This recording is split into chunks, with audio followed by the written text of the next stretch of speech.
નમસ્કાર દર્શક મિત્રો, હું છું બાબા સૈયદ. જાગૃતિનું જંગ એ જ વિજાપુરની ખબરમાં આપનું સ્વાગત છે. વિજાપુરમાં અકસ્માતના ગુનાનું ચોંકાવનારો ભેદ ઉકેલાયો. હિટ એન્ડ રન તરીકે નોંધાયેલા કેસમાં પૂર્વ આયોજિત હત્યાનું કાવતરું બહાર આવ્યું. પત્ની, પુત્રી અને ભાણેજની સંડોવણી સામે આવતા ત્રણેય આરોપીઓ ઝડપાયા. સમાચાર વિગતવાર જાણીએ તો વિજાપુર આનંદપુરા રોડ પર સાગર બંગલોઝ નજીક 8 જુલાઈ 2026ના રોજ સર્જાયેલ હિટ એન્ડ રન અકસ્માતમાં આનંદપુરા ગામના મેડિકલ સ્ટોર સંચાલક વિનોદભાઈ મણીલાલ પટેલ ઉંમર વર્ષ 53 વર્ષનું મોત થયું હતું. તે સમયે વિજાપુર પોલીસ મથકે અજાણ્યા ફોર વ્હીલર ચાલક સામે ભારતીય ન્યાય સંહિતા તથા મોટર વાહન અધિનિયમ સંબંધિત કલમો હેઠળ અકસ્માતનો ગુનો નોંધાયો હતો અને પોલીસે તપાસ શરૂ કરી હતી. જોકે વિજાપુર પોલીસે સઘન અને વૈજ્ઞાનિક તપાસ હાથ ધરતા સમગ્ર કેસમાં ચોંકાવનારો વળાંક આવ્યો હતો. નાયબ પોલીસ મહાનિરીક્ષક વિરેન્દ્રસિંહ યાદવ, જિલ્લા પોલીસ અધિક્ષક હિમાંશુ સોલંકી તથા વિભાગીય પોલીસ અધિક્ષક દિનેશસિંહ ચૌહાણના માર્ગદર્શન હેઠળ પોલીસ ઇન્સ્પેક્ટર આર.જે. ચૌહાણ અને તેમની ટીમે સીસીટીવી ફૂટેજ, ટેકનિકલ સર્વેલન્સ તથા હ્યુમન સોર્સની મદદથી તપાસ આગળ વધારી હતી. તપાસ દરમિયાન અકસ્માતમાં ઉપયોગમાં લેવાયેલી નંબર પ્લેટ વગરની સફેદ બ્રેઝા કાર શંકાના ઘેરામાં આવી હતી. ત્યારબાદ એક મહત્વના સાક્ષીની માહિતીના આધારે પોલીસે બ્રેઝા કાર ચલાવનાર વિમલકુમાર રોહિતભાઈ પટેલની અટકાયત કરી હતી.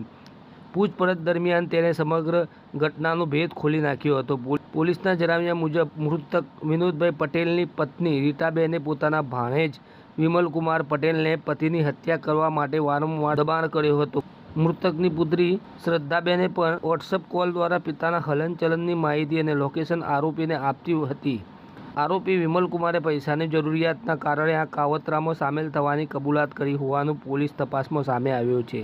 તપાસમાં વધુ જાણવા મળ્યું છે કે 8 જુલાઈના રોજ આરોપી બ્રેઝા કાર લઈને વિજાપુરમાં મૃતકનો પીછો કરતો રહ્યો હતો. બાદમાં આનંદપુરા ચોકડીથી આગળ મૃતકના એક્ટિવાને પાછળથી જોરદાર ટક્કર મારી ઘટનાને સામાન્ય માર્ગ અકસ્માતનું સ્વરૂપ આપવાનો પ્રયાસ કરવામાં આવ્યો હતો. પોલીસે અકસ્માતના ગુનાનો ભેદ ઉકેલી તેને પૂર્વ આયોજિત હત્યાનું કાવતરું હોવાનું જાહેર કર્યું છે.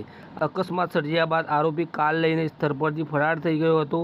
સમગ્ર તપાસ દરમિયાન મળેલા પુરાવાઓના આધારે આ કેસમાં પોલીસે વિમલકુમાર રોહિતભાઈ પટેલ રહે અસનાપુર ગેડીતા, રીટાબેન વિનોદ કુમાર પટેલ રહે આનંદપુરા અને શ્રદ્ધાબેન સાગરકુમાર પટેલ રહે ગાંધીનગરની ધરપકડ કરી તેમની સામે કાયદેસરની કાર્યવાહી હાથ ધરી છે.